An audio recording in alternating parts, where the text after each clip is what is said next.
Greetings, my friends, my readers. I have experimented with different literary genres.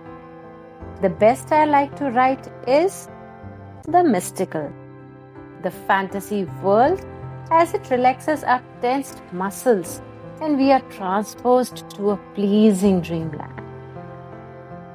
So let me begin my story on the cloud 9. Tired of playing on a large green grassland, Fanny sank down into the cool, soft grass, its fresh fragrance mixing with those of the perfumed flowers scattered around her. A gentle, cool breeze brushed her cheeks like a tender kiss, and she was completely lost in the world of her own imagination. The sky looked so vast and blue. It seemed to go on forever.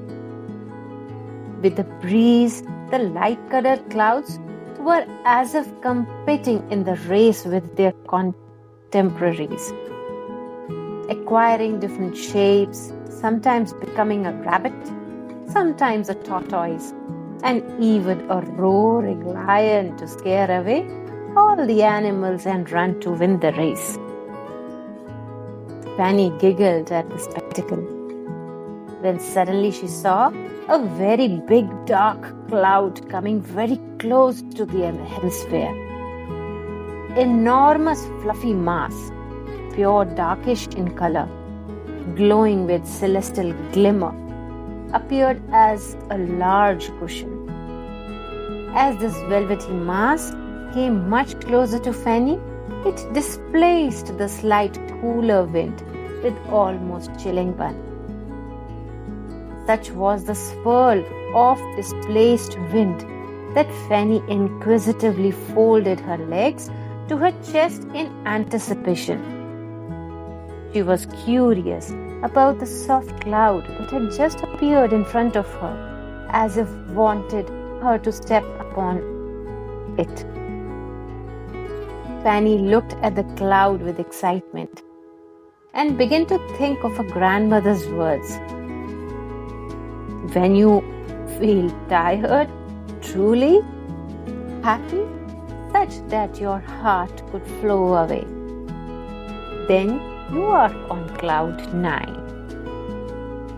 Fanny was just a little girl to understand what her grandmother could have meant.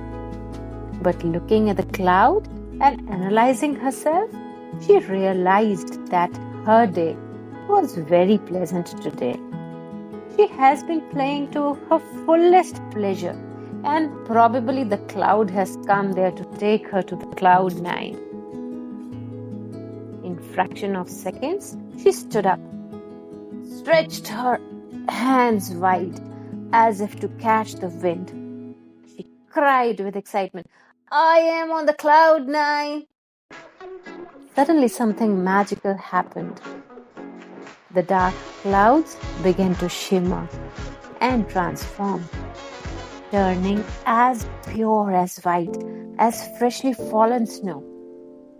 The sunlight falling upon the cloud sparkled it, and the one bright luminous pearl glimmering with its own light.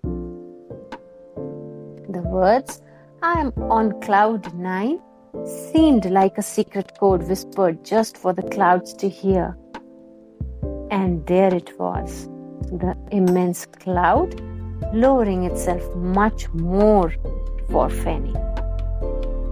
But Fanny was more excited than to get puzzled or scared looking at the cloud.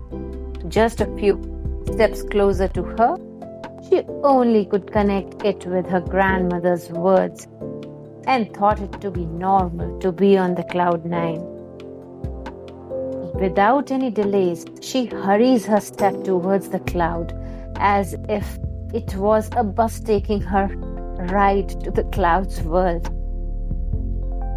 As soon as she stepped inside the cloud, her foot felt the soft cushion floor. She felt as if she was walking on the fluffiest cotton candy, yet cool and comforting beneath her toes.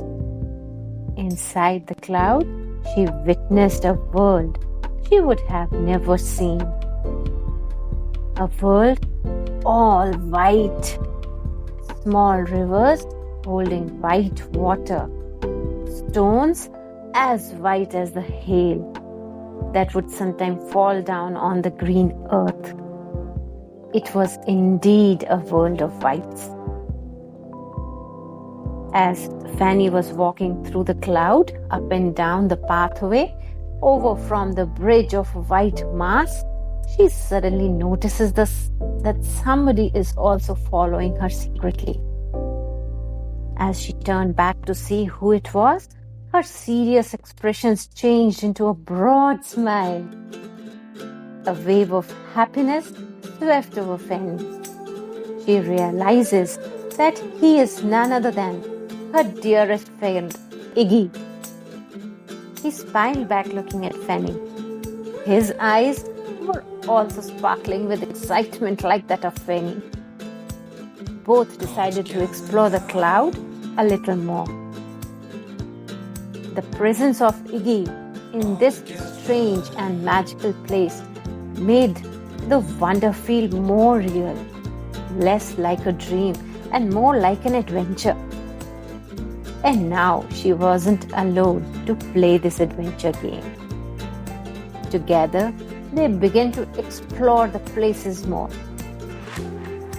They would go closer to the river, see and touch the ice-cold water. Playfully, they would splash water on each other. They would even pick up the hailstones and throw them at each other. They realized this place to be a perfect place to live and play. As they went a little further, they observed the gentle curved pathways and also observed how the tiny water droplets danced and sparkled in the soft magical light.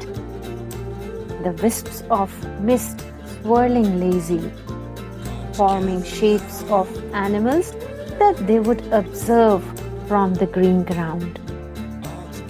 Fanny saw how the bunny hopped around the white water of the river, eating the white grass, and how submerged into the white bushes alongside the river. Iggy drew Fanny's attention to the cloud fox, hideously laying in the white cave of the misty clouds. The two children were very happy to have observed these white foggy creatures playing in the sky when they had only imagined them from the ground. Now they had concluded that the life is much more than just living on the ground. If the cloud had not brought them here, they would have never seen the fancy world in real life. Stay tuned for the next part. Thank you.